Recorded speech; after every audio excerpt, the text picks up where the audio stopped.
Автономное существование в природе. Виды костров и их предназначение. Автор Огнев Владимир Анатольевич, преподаватель ОБЖ. Костер-шалаш – самый распространенный в туристических походах вид костра, когда поленья складываются под наклоном к центру.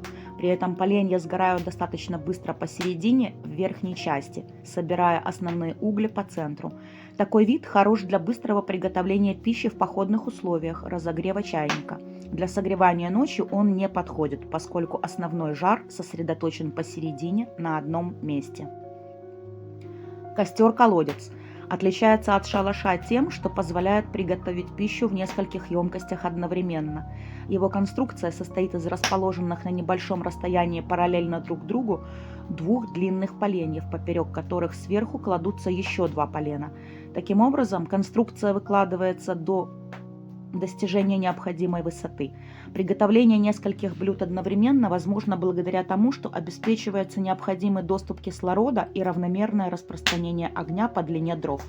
Следует учитывать, что этот вид лучше разжигать в безветренную погоду, поскольку в противном случае огонь будет распространяться неравномерно. Костер-звезда. Когда дров совсем мало, можно развести так называемый звездный костер.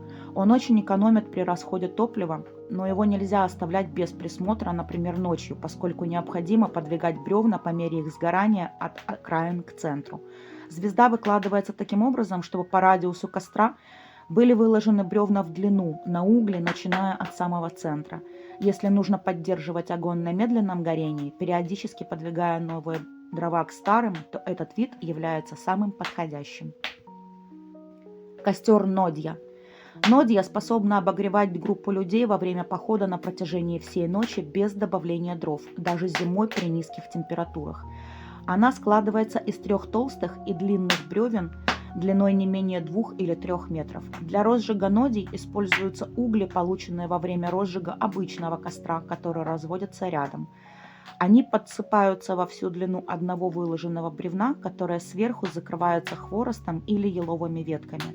Когда они разгорятся, с 2 сторон от первого бревна кладутся еще 2. Чтобы они быстрее занялись огнем, нужно сделать насечки топором и закатать этой стороной внутрь костра. Когда они загорятся сверху, кладется еще одно бревно насечками к огню. Бревна диаметром более 40 см способны гореть на протяжении всей ночи. Костер таежный. Если необходимо развести костер, который будет гореть всю ночь, отдавая большое количество тепла, подходящим вариантом станет таежный костер. Для его сооружения понадобятся 2 ряда толстых длинных бревен, в каждом из которых нужно разместить по 2 или 3 полена.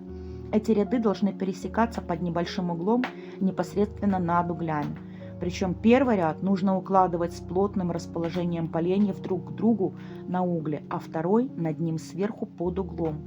Горение бревен достигается по всей длине, но основная часть жара находится на их основании.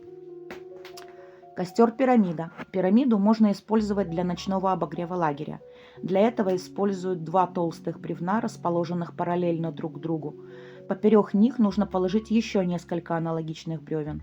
Это будет основа всего костра. Затем нужно найти поленья меньшего размера и положить в такой же последовательности сверху первых. Затем сверху кладутся поленья еще меньшего размера, до тех пор, пока верхушка не окажется в веточках и мелком хворосте. Когда костер разгорится, его можно без опасений оставить на всю ночь. Костер финская свеча.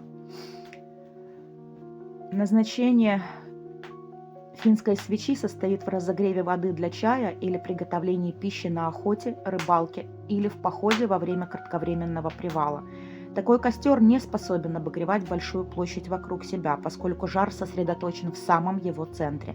Для этого сооружения используется полено, верхушка которого разрубается на 6-8 частей в зависимости от его толщины. Внутрь раскола помещается труд с поленьями и разжигается. Свеча способна гореть около 8 часов, выделяя равномерное комфортное тепло вокруг себя на небольшую площадь. Этот вид подходит для разведения в теплую сухую погоду, поскольку группа не нуждается в сильном обогреве. Костер полинезийский. Полинезийский костер чаще всего используется во время дождя, когда погода сырая и промозглая. Для сооружения конструкции нужно сделать конусообразную яму, которая сужается к низу глубиной до 1 метра. Стенки ямы выкладываются бревнами, а на дне разводится костер.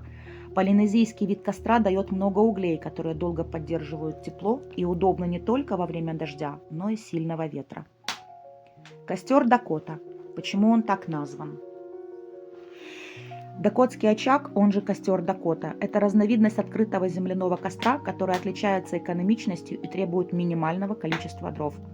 Он представляет собой яму в земле, в которую воздух, необходимый для горения, поступает через специально оборудованный воздуховод. От большинства других костров дакотский очаг отличается тем, что горящее топливо находится под землей, что защищает сам очаг от ветра, а окружающую растительность от возгорания. Кроме того, от костра Дакота меньше всего дыма.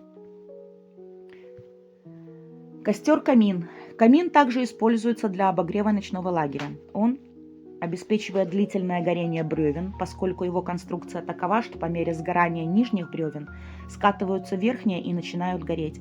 Конструкция камина состоит из 4 коротких бревен, которые укладываются в виде колодца, а с одной из его сторон выкладывается стенка высотой в 2 бревна. Чтобы их держать, вбиваются 2 колышка с наклоном наружу. По мере сгорения бревен в колодце скатываются те, которые находятся в стенке. Самый странный, на мой взгляд, костер и очень стрёмный, если честно. Костер-пушка. Пушка долго горит, поддерживая достаточно большое количество тепла. Для его разведения сначала подготавливают угли, затем возле них размещается толстое полено. На него выкладывается несколько бревен одним концом. Таким образом, угли оказываются непосредственно под ним.